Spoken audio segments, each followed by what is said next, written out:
Aquele vídeo que explodiu o mundo afora é resultado do que eu fiz antes dele, né? E esse antes dele foi bem pesado. Começou lá em Pitangui, interior de Minas Gerais, eu sou mineiro, apesar de que muita gente acha que eu nasci no Rio, mas não nasci, nasci em Minas. E no caos da miséria, caos mesmo, quando eu falo caos, falo com muito orgulho, que eu costumo brincar que existe a classe A, B, C, D, E e depois o lugar que eu nasci.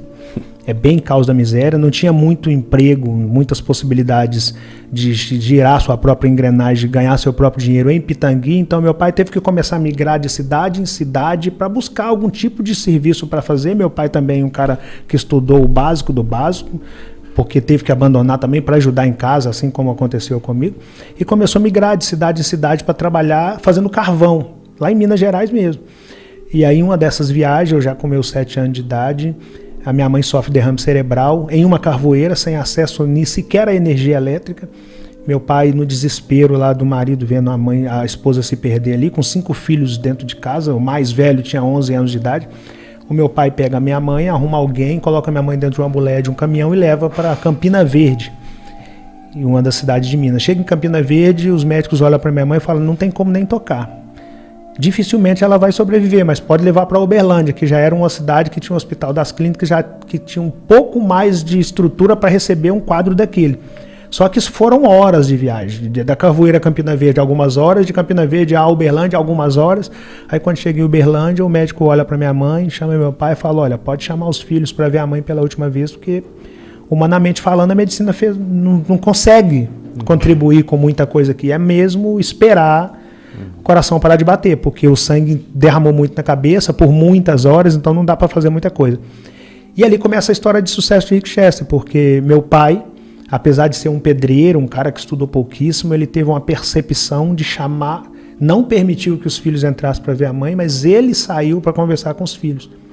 Aí meu pai vira para esses filhos e fala, olha, nós precisamos fazer a nossa primeira reunião de empresa. E aí eu falei, como assim, pai, reunião de empresa? Eu sempre fui um cara muito curioso, né? Ele falou, apesar de estarmos no caos da miséria, o comportamento aqui precisa ser empresarial. Então, se por um lado nós não temos muita coisa, por outro lado nós temos uns aos outros. E ter uns aos outros é muito mais importante do que ter muita coisa. Principalmente quando se refere a dividir a dor e multiplicar a felicidade, que uma dor dividida ela é só uma parte da dor para cada um. A felicidade, quando ela se encontra no abraço, ela é 2 vezes mais felicidade para cada um. E aí meu pai falou, quem está falando é o líder de vocês, meu pai falando, a outra líder está na cama, segundo a medicina, ela não passa, e vocês são os liderados dessa empresa. E o líder está comunicando aos liderados que eu vou precisar contar com vocês caso a outra líder não consiga passar. Eu posso contar com vocês? Era muito forte o que meu pai estava falando, no leito de perder uma esposa. Todos os irmãos falaram, pode. Ou seja, o líder tinha um liderado do lado dele em um momento de dor, que é difícil pra caramba. Isso mostra que o líder pode sentir dor sim. Aí meu pai sentiu que estava com a equipe nas mãos, entrou e falou com o médico, olha, se a única opção que tem é fazer a cirurgia, para tentar, vamos tentar. Ele falou, você vai trazer os filhos? Ele falou, não, já conversei com eles. Aí o médico entrou para fazer a cirurgia, isso era 1985, nós estamos em 2021, para 2022 já, sim. Então tem 36 anos aquela cirurgia. Tem 36 anos que aquela doninha que está lá em casa até hoje não passaria daquela cirurgia. Só que naquele dia, apesar de eu não ter perdido a mãe, eu penso que naquele dia Deus nos escolheu, tocou na saúde da minha mãe de uma maneira muito cruel, mas tocou na saúde da minha mãe para nos mostrar que nós tínhamos muito mais do que imaginávamos. Ter uns aos outros era muito forte naquele momento. E a vida seguiu. Só que a minha mãe ficou com várias sequelas, ficou quase 2 anos tratando da cabeça, assim, diretamente tratando com o derrame, fazendo lavagem, curativo, acamada mesmo. Aí já não dava mais para fazer muita coisa, ou seja, uma das líderes de fato não tinha como muito girar a engrenagem da casa. Voltamos para Pitangui, porque não dava também para uma recém-operada estar dentro de uma carvoeira fazendo carvão, não tinha como. Aí era só meu pai, que os filhos não conseguiam ajudar muito nessa época. Só que em Pitangui não tinha emprego, aquilo que eu te falei. Aí meu pai falou, cara, eu vou ter que voltar para o campo para colocar comida na mesa. E aí ele chamou a equipe novamente e falou, nós precisamos fazer a nossa segunda reunião de equipe. Aí eu pensei, pô, esse negócio de equipe é interessante. Segunda vez que meu pai fala disso. E aí meu pai fala o seguinte, Pitangui não tem emprego, eu vou ter que ir para a estrada, só que o derrame cerebral da sua mãe me permitiu imaginar que a qualquer momento pode faltar o líder. Então a minha missão não é mais apenas colocar comida na mesa. A minha missão é formar sucessores. Porque pode acontecer de eu tentar agora numa viagem dessa e não conseguir voltar. E como a mãe de vocês está acamada, a minha preocupação agora é, se o líder faltar e a líder faltar, qual dos liderados está preparado para assumir a empresa? Então a minha missão passa a ser, para além de cuidar de vocês, alimentando, etc, etc, eu preciso cuidar na ideia de formar líder. Estou indo viajar para trazer comida para casa. Caso eu não volte, guarde essas 5 coisas que eu vou falar com vocês. A primeira, identifique o principal dom de vocês e depois passe o restante dos dias na terra lapidando isso. A segunda, o conhecimento praticado transforma qualquer pessoa comum em uma mente extraordinária. E essa mente extraordinária consegue alcançar qualquer resultado extraordinário. A terceira, não cobre da terra santa aquilo que você não semeou nela. A vida é a lei da semeadura. Se não plantou, não cultivou, não reclame do seu resultado. Se plantou, cultivou, mas abandonou o cultivo ou abandonou o plantio, não reclame do seu resultado. Você só vai colher daquilo que você plantou e cultivou. A quarta coisa, jogue em equipe. Sempre, jogue em equipe. Estuda em venda, tudo é venda o tempo todo. A quinta coisa, caso eu não volte, cuide da líder enquanto vida ela estiver. E se porventura ela não suportar, o mais preparado de vocês, assumam a equipe. Cara, era muito forte para um pedreiro, que também tinha o primário, tá falando para 5 crianças praticamente, com a mãe acamada. Sim. E aí meu pai foi viajar. E eu fiquei pensando, o que será esse negócio de identificar dom? Pô, uma criança, né, cara? Esse negócio de lei da semeadura, que ele falou, a vida é a lei da semeadura. Eu falei, o que é semeadura? Como assim o conhecimento transforma? Eu era curioso, eu ficava me perguntando essas coisas. E aí um dia eu fui para a escola pública, né? E eu era o ralé da escola que eu estudava. Aí chego lá na escola, os garotos começam a falar que carne era gostoso. E eu não tinha comido carne até 7 anos de idade. Eu de fato nasci no caos do caos da miséria. A gente comia o básico do básico só para forrar estômago mesmo, para não ficar com fome. Aí eu entro na rodinha dos amigos de escola e falo, o que é carne? Aí eles riram de mim. Foi a primeira vez que riram de mim na minha vida. Aquilo foi muito marcante para mim, né? Aí eu guardei aquilo, fui para casa e cheguei lá, minha líder deitada, minha mãe, que eu chamo minha líder, cabeça toda enfaixada. Eu falei, mãe, o que é carne? Ela também deu uma risada. Eu falei, mas não é possível, porque até minha mãe vai rir de mim. Eu falei, por que a senhora tá rindo? Ela falou, meu filho, esquece isso. Eu falei, não, mãe, não vou esquecer não, os meninos riram de mim lá na escola, eu não vou esquecer. Ela falou, deixa eu te contar, carne é isso, isso e isso. E foi me contar, carne de se comer, né? Para além da nossa, é claro. Mas não é pra gente não, meu filho. Isso aí é para outra classe, esquece isso. Eu falei, não, mas não vou esquecer. Como é que eu faço? O que eu tenho que fazer para comer carne todo dia? Ela vira para mim e falou, bom, para comer carne todo dia você tem que ter dinheiro. Para ter dinheiro você tem que trabalhar. Só que você tem 7 anos de idade, ninguém vai te empregar. Eu falei, peraí, mãe.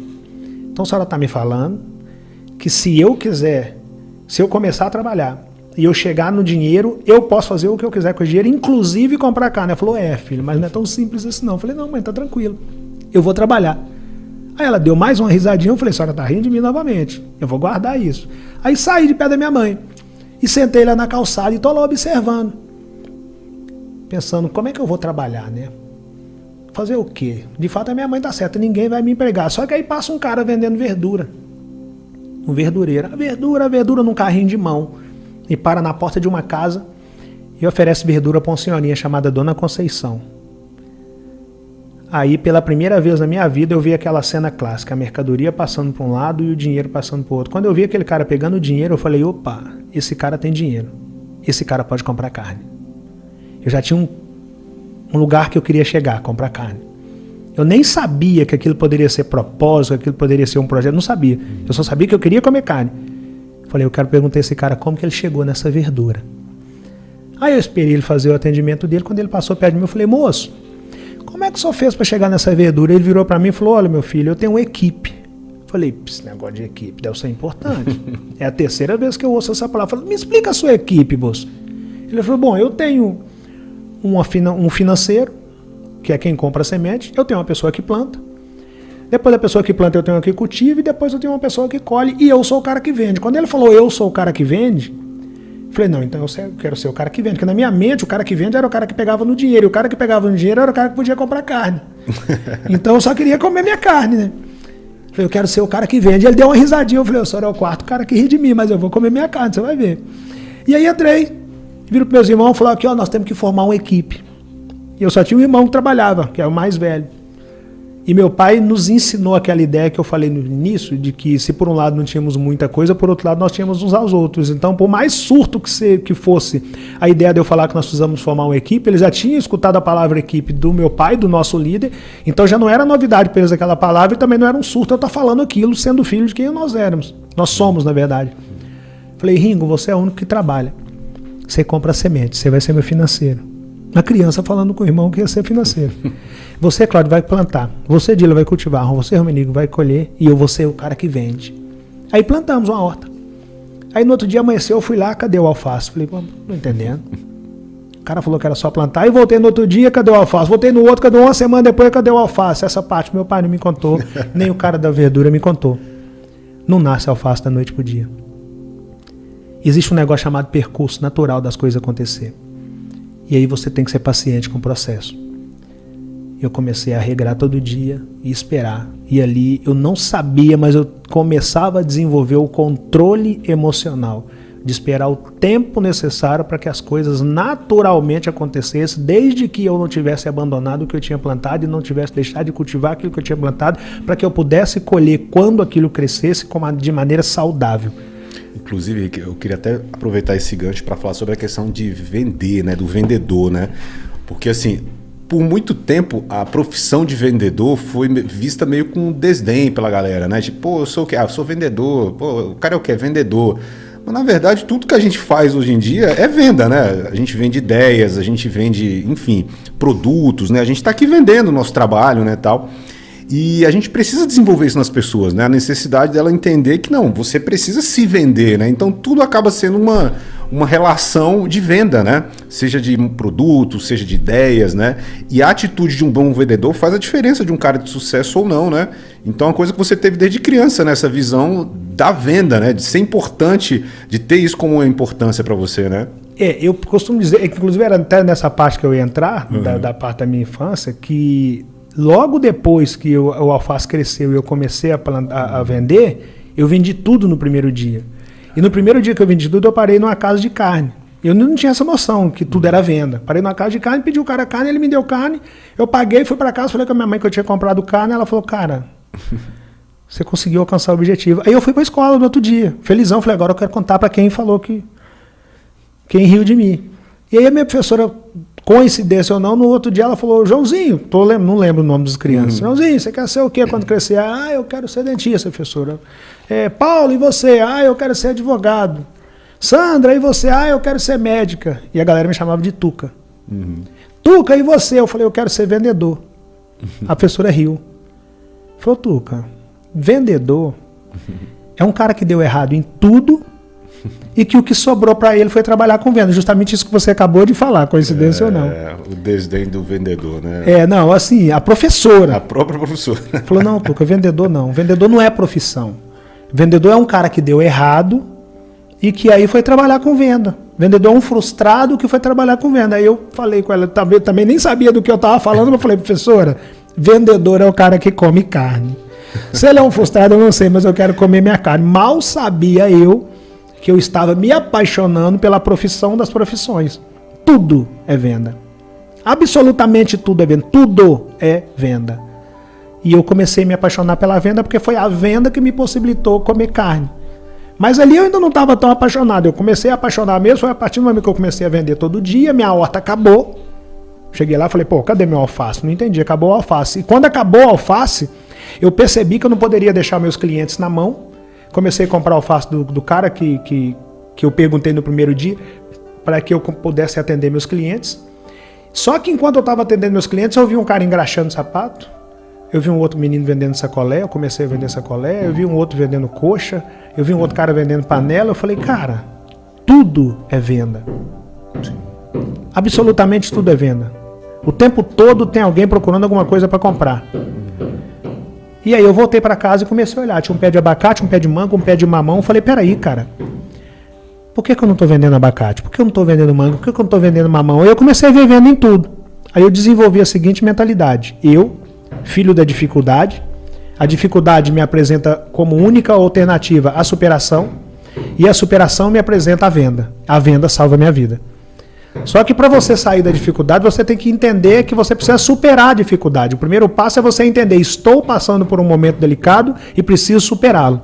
A partir do momento que essa ficha cai para você, a vida automaticamente lhe apresenta a superação. E quando a vida lhe apresenta a superação te apresenta várias outras coisas. No meu caso, a superação me apresentou a venda e a venda salvou a minha vida. A venda salvou a minha vida. Dali pra lá eu falei, cara, é o que eu quero fazer na vida. Aí comecei a vender. Não, e o bacana é porque quando a sua vida de fato mudou, que foi depois desses 40 anos no vídeo da água, né? Toda essa história se refletiu naquele momento. Então, assim, não, a vida do Rick mudou por causa daquele vídeo? Não, na verdade, a vida do Rick foi se construindo, né? E naquele vídeo refletiu essa trajetória toda, né? Ou seja, não foi aquele momento em si, né? Foi toda uma história que você veio construindo, né? Na verdade... Não existe a sorte, né? Não existe. Ela pode até ser uma pequena parte do processo, porque nós precisamos acreditar que você precisa ter um pouquinho de sorte. Sim. Mas, na verdade, se você não fizer a sua parte, não vai acontecer. Eu vendi na infância em Pitangui. Como eu comecei a vender muito, a cidade ficou pequena para mim, é claro. Eu fui para Belo Horizonte, que era a capital de Minas, que é a capital de Minas, começo a vender. Aí vem várias crises em Belo Horizonte. Em Belo Horizonte eu tive que passar por uma coisa complexa, que foi abandonar a escola. Ou eu vendia ou eu estudava. E como vender era o que me possibilitava comer carne, eu optei por abandonar a sala de aula. Isso com quantos anos aí que você abandonou? Isso com, sei lá, 13, 14 anos, 17... Entre 13 a 17 anos, foi ali eu abandonei a sala de aula. Sim. Só que aí vem meu líder e fala, peraí, você lembra que eu te falei que o conhecimento transforma qualquer pessoa comum em uma pessoa extraordinária? Eu falei, lembro, pai. Ele falou, pois é, você está abandonando logo o conhecimento? Você vai ter que buscar conhecimento complementar. E aí eu comecei a procurar formas de buscar conhecimento fora da sala de aula. Um dia eu me encontro com uma loja chamada Sebo, aqui em Brasília também chama Sebo, loja de livro usado. Sim, sim, também. Eu vejo uma loja Sebo, livro R$1. Eu falei, peraí, livro R$1? Então não é tão impossível assim ler não. Aí vejo um livro na porta lá escrito A Arte da Guerra. Eu olhei, R$1, cara, R$1, não vou perder muita coisa, eu vou comprar esse livro, cara. Quando eu li aquele livro, eu falei, não estou acreditando que tem tudo isso em um livro. Aí comecei a me apaixonar pelo conhecimento, por buscar conhecimento. E nessa época eu vendia na rua, os caras que vendiam comigo falavam, cara, você pirou, irmão. Leitura, você tá doido, cara, você vende caqui. Você vende bijuteria no centro do Barreiro, que é uma região de Belo Horizonte. Você tá achando mesmo que leitura vai fazer diferença? Vai vender, irmão. E eu falava, cara, esses caras estão sortando, né? Eu preciso melhorar a mim mesmo o tempo todo. E na venda eu melhorei oratória, eu melhorei dicção, eu melhorei pronúncia, eu melhorei posicionamento, eu melhorei olhar. Eu fui melhorando essas coisas porque eu fui buscando conhecimento. Porque eu lia e praticava, porque não é só ler também, né? Você tem que praticar, é igual tocar. Se você só estudar e não começar a praticar, você não consegue desenvolver as habilidades que só a prática vai te trazer. O conhecimento é a mesma coisa. Não adianta você ler 2, 3 ou 1000 livros. Você tem que começar a praticar aquilo. Eu comecei a praticar. Só que aí veio a crise de 2014, a mais ou menos 2016, 2017, e eu também entrei dentro daquela crise, porque eu nunca tive muitos recursos. E aí falei, quer saber, cara, mochila nas costas, ou eu vou pro Rio, ou eu vou para São Paulo. Parti o Rio de Janeiro. Aí chego no Rio, uma mochila nas costas, umidade um pouco avançada, e a certeza que eu não tinha mais tempo para errar. Aí você tinha quantos anos já no Rio? Eu já tinha 39. Chego lá, Piabetá. Cara, Piabetá é longe. Piabetá é longe. Piabetá é Baixada Fluminense, Magé, Baixada Fluminense, Duque de Caxias, quase já em Petrópolis. 2 horas de Copacabana, não ia dar para ir para Copacabana. Eu comecei a vender bala no trem. Aí comecei a vender bala no trem, comecei a fazer alguns negócios no trem, comecei a render. Vale lembrar que eu cheguei no Rio sem dinheiro, eu tive que arrumar um dinheiro emprestado, R$10, foi o suficiente. Dona Roseli me emprestou R$10, eu comecei a vender bala no trem. Do trem, eu tive a curiosidade de vender água na praia. Aí na praia, eu já venho com habilidade desde 7 anos de idade, habilidade de conhecimento, de dicção, de relacionamento, de postura. Eu comecei a me diferenciar dos demais. No primeiro dia eu só vendi 2 águas, no segundo dia eu voltei, insisti em vender água, aí comecei a vender muita água, comecei a vender. Quando eu vi, eu já estava destacado na praia, até o dia 28 de março de 2018, quando eu tô lá vendendo, tranquilão, e um senhor me pede uma água, eu chego para atender o senhor, ele está acompanhado de um outro rapaz. Aí eu tô atendendo o senhor e o rapaz tá conversando com a terceira pessoa e falando que o Brasil tá em crise, eu tô indo embora, isso aqui já deu, eu sou gatolado, isso aqui é o fim, misericórdia nisso aqui, essa ideia do brasileiro que esse lugar aqui é improdutivo. Eu tô vendendo água pro cara e tô escutando o cara falar, gatilho da observação. Aí quando eu termino o atendimento, eu viro e falei, meu parceiro, desculpa estar te incomodando, mas o Brasil não está nessa crise toda que você está falando, não. Para que eu fui falar isso com esse cara? Esse cara se levanta, olha para mim, eu com a caixa de isopor na mão. Eu já não sou muito bonito, né? Mas na época eu era, vendedor de praia, pouquíssimos recursos, não tinha dinheiro para se tratar. Infelizmente, é a realidade da maioria. Sim. E para quem já é desprovido de beleza, complicou ainda mais, né? O cara vira para mim e falou, olha para você, irmão, esse é o retrato da crise, cara. Como assim o Brasil não está em crise? Você está no do subemprego e vem me falar que o Brasil não está em crise? E ele falando, eu rodei o mundo todo. Eu estou indo embora desse Brasil por causa de ignorantes como você, porque aqui no Brasil até um reles vendedor de areia pensa que pode falar de crise. Eu estou só ouvindo ele falar. Quando ele terminou de falar, eu agradeci o senhor que estava do lado dele. Eu falei, meu parceiro, obrigado. Se precisar de outra água, eu estou aqui. Com relação ao senhor, respeito a sua posição, o que me cabe respeitar. Opinião não se discute. Se precisar de uma água, estou aqui também. Eu rejeitei ofender quem me ofendeu. Porque eu costumo dizer que o agressor, o ofensor, ele só consegue ficar de pé no ringue dele. Se você responde uma ofensa com outra ofensa, você se torna ofensor, se você está ofendendo. Se você responde agressão com agressão, você está agredindo. Se você responde humilhação com humilhação, você está humilhando. Ele só consegue ficar de pé no ringue dele. Quando você rejeita responder da mesma maneira, é como você dar um soco da boca do estômago do cara, porque ele perdeu a luta sem que você tivesse que subir no ringue dele. Quando eu falei com ele, obrigado, se precisar de uma água, só me dá um toque, quanto a opinião está respeitada, e virei, aí o cara foi para a revolta da revolta, porque eu não subi no ringue dele. Ele vira pro cara que eu comprei a água e fala, esse neguinho que vende água em Copacabana pensa que pode falar de crise. Aí eu ouvi aquilo. Só que o meu controle emocional, eu aprendi lá na ideia de que o alface nascia de um dia para o outro e eu precisava ter controle emocional para esperar o alface. Então o controle emocional é algo muito importante. Aí eu falei, cara, eu não vou nem olhar para trás. Só aqui de Copacabana, onde aquilo aconteceu, eu estava de frente para o Cristo Redentor. Olhei e falei, ó Deus, perdoa que ele não sabe o que diz. E como se Deus tivesse me falado, siga a luta, meu filho, que eu vou cuidando das feridas daqui. Só que aquilo ficou na minha cabeça, né, cara? Porque eu já tinha essa percepção de preconceito, já tinha toda essa percepção, cara, neguinho que vende água que não pode falar de crise. Falei, cara, quer saber? Eu leio desde 1997, esse cara não sabe para que ele falou isso. Eu como carne desde 7 anos de idade e a galera falou comigo que não era possível, eu tô comendo a minha carne, eu sei que eu ainda não cheguei na picanha, mas eu como. Eu vou falar de crise, tá aí. Aí eu fui para casa, Magé, longe pra caramba, e fui pensando, o que eu vou falar, né? Porque eu não sou desse mundo virtual. E internet é um negócio muito complicado, não é meu mundo, posso errar aqui não. Chego em casa, eu morava em uma casa, um barracão, 4 cômodos e um banheiro. Na minha sala não tinha nem sofá, um carpetezinho simples, um rack pequenininho, aquela televisão de tubo grandona. Sim. Dificilmente tem agora. Peguei meu celular, encostei na televisão, apertei o botão do play e gravei. Falei o que é o vídeo da água, porque pra mim era fácil falar aquilo. Era o seu cotidiano. Meu cotidiano, eu vendo desde 7 anos de idade, molezinha pra mim falar aquilo. Só que eu falei aquilo com início, meio e fim, em um tempo muito curto e com raciocínio lógico e real. E não falei de nada que eu não tinha praticado. E aí postei aquilo no meu Instagram. Tinha 800 pessoas no meu Instagram quando eu postei aquele vídeo e postei e fui dormir. Na minha mente, falei, cara, não sei, eu acho que isso vai chegar nesse cara. Ele vai ver esse vídeo. Mas eu não era um cara que estava tentando viralizar alguma coisa. Eu não era desse mundo. Até naquela data ali, se eu tivesse escutado essa palavra viralizar, foi por acaso, porque eu não me lembro de ter escutado essa palavra. Não era meu mundo. Do que se tratava. Não sabia, não era do meu mundo. O negócio era venda. Só que quando amanheceu o dia, tinha 8.000 pessoas na minha página. Eu olhei aquilo e falei, gente, o que eu fiz? Isso vai dar ruim. Alguma coisa aqui tá errada nesse negócio. E eu nem abri o vídeo para ler os comentários, porque eu pagava aluguel. Quando você paga aluguel, você sabe que não existe aluguel em dia, não, né? Você entregou o dinheiro do aluguel hoje, amanhã você tá devendo no próximo mês. Então não dá para eu ficar lá lendo mensagem. Eu sabia meu tamanho. Sim. Peguei minha caixa de isopor e desci pra praia.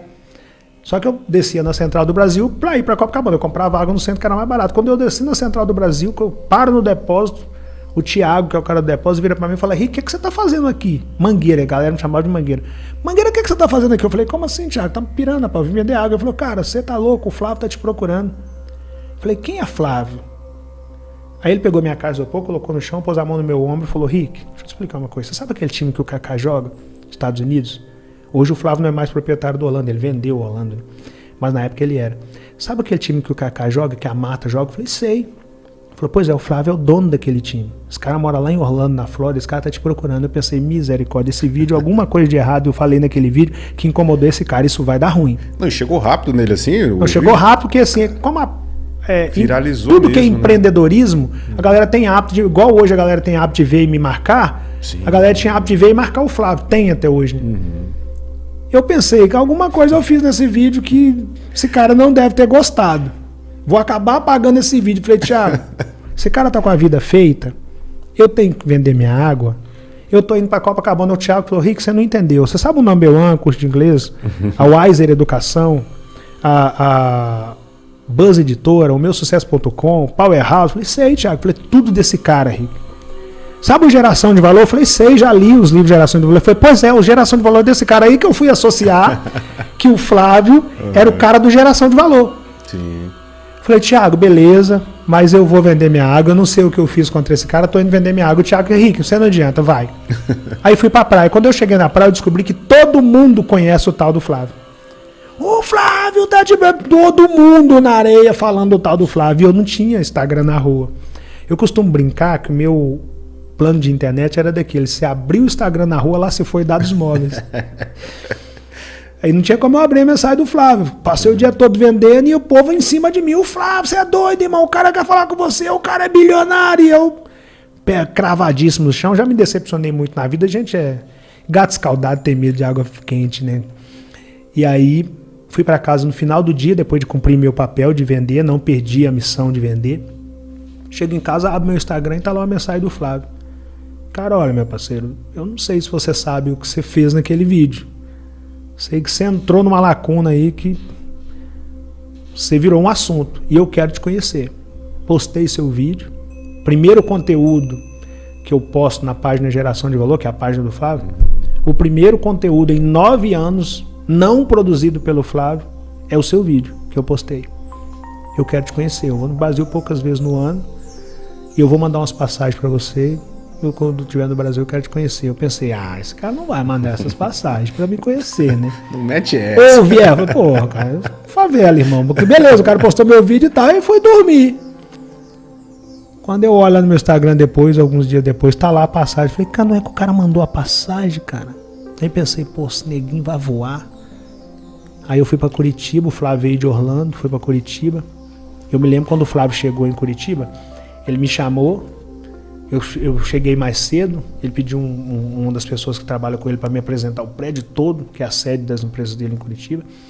E aí quando ele chegou, ele subiu o elevador, parou no andar que eu tava, ele chamou todo mundo no andar assim, pega aí, para aí, só para um pouquinho aí, chamou todo mundo, me abraçou e falou, guarda o rosto desse cara, esse cara vai bombar. Eu olhei para ele e pensei, eu vendo água, cara, você pirou, o que eu sei fazer é vender. E aí ele entrou comigo para uma sala, falou, cara, me fala um pouco de você, eu preciso entender de onde vem seu raciocínio. Eu comecei a contar para ele várias dessas coisas que eu te contei aqui. Ele achou muito interessante, ele me contou também a história dele, que ele também começou com pouquíssimos recursos, nasceu em Jabu, Zona Oeste, do lado de Bangu, Realengo, Senador Camará, aquela região ali. Não nasceu no caos da miséria que eu nasci, mas também não nasceu com os privilégios que muita gente imagina. E começou a caminhada dele ali, foi galgando, entrou para a Marinha, depois viu que... Pra Marinha ou pra Aeronáutica? Pra Marinha, né? Que o Flávio entrou pra Marinha. Foi pra Marinha mesmo. Marinha. E aí, ele vai me matar, porque eu tô perguntando aqui pra Marinha ou pra Aeronáutica. E aí... Foi expulso do colégio militar, foi, né? Então assim... É uma história muito bacana. Depois também. Ele começou a trabalhar vendendo curso, depois resolveu começar a história dele com ele por ele mesmo. Mas é um cara que pegou ônibus lotado igual a gente, etc. Que teve a luta dele...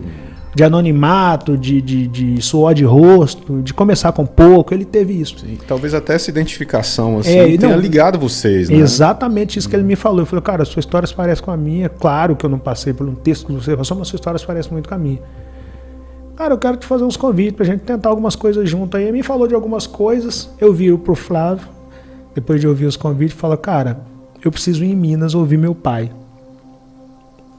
Eu, um homem de 40 anos. Flávio vira pra mim e falou, meu amigo, eu já tinha achado o vídeo extraordinário que você fez, mas essa atitude de estar aqui e falar que tem que ir em Minas ouvir o seu pai é gigantesca. Nem sei se você tem noção desse gesto, mas eu sempre tive, porque meu pai pra mim é uma referência inenarrável. E aí ele falou, vá lá e ouça então seu pai. Se ele permitir, você me dá um toque. Me deu o número dele, essa altura já tinha o nome do Flávio.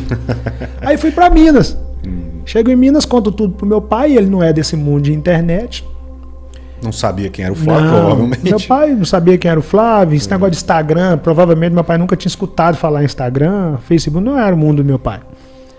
Contei tudo pra ele. Ele terminou, meu filho? Eu falei, terminei. Ele falou, deixa eu te falar duas coisas. Você lembrou que você tem 40 anos de idade? Eu falei, não, pai. Ele falou, pois é, você tem 40 anos de idade. Então, essa pode estar sendo a sua primeira grande chance na vida. Já pensou nisso? Eu falei, não tinha pensado por esse lado, não. Ele falou, então antes de você pensar, deixa eu te falar a segunda. Com 40, negão, Brasil, colega, essa pode estar sendo a sua última grande chance na vida. A primeira pode estar sendo a última. Então, vá, dê o seu melhor e mostre para o mundo que um pedreiro te ensinou. Aí eu já tinha um aval do meu líder, né, cara? Aí eu mandei uma mensagem pro Flávio, falou, meu pai falou que tá tudo certo. Ele falou, então agora muda tudo. Vai para São Paulo, vou mandar umas passagens para você vai conhecer o Anderson Cavalcante da Buzz Editora. Nós vamos escrever seu livro. Eu pensei, livro, cara, quem vai comprar livro de um cara que vende água? Isso não vai dar certo. Ele, calma. Vai para São Paulo. Aí eu vou para São Paulo, conheço o Anderson Cavalcante. Ele senta para mim. Primeiro o Flávio liga para ele e fala, Anderson, vamos fazer uma boa ação? Foi assim. Aí o Anderson falou, Flávio, vamos, eu não sei o que é não, mas vamos. Ele falou, não, você viu o vídeo da água e tal? O Anderson falou, vi sim. Pois é, vamos escrever o livro desse cara? O Anderson falou, vamos. Isso mas, quanto tempo depois do vídeo, assim? Não, foi rápido. Caramba, coisa de foi meses, rápido. Assim? Foi meses, foi pouquíssimos meses. Eu não tenho aqui agora com precisão, mas foi rápido. Coisa de 3 meses eu tava... Coisa de 1 mês eu tava com o Flávio, coisa de 2 meses no máximo, 1 mês e meio, 2 eu tava com o Anderson. Foi assim, foi rápido. Caramba. Aí, negócio de internet, o negócio gira rápido. Por isso que é importante a gente estar preparado para as oportunidades. Tá pronto. Né? Aí eu chego no Anderson, com essa ideia de vamos fazer uma boa ação. Só que da minha mente foi, não vai pegar esse negócio de livro, e eu com os pés cravados no chão. Aí chego no Anderson e falou, olha, vamos escrever seu livro, já está sendo convidado para falar em alguns lugares.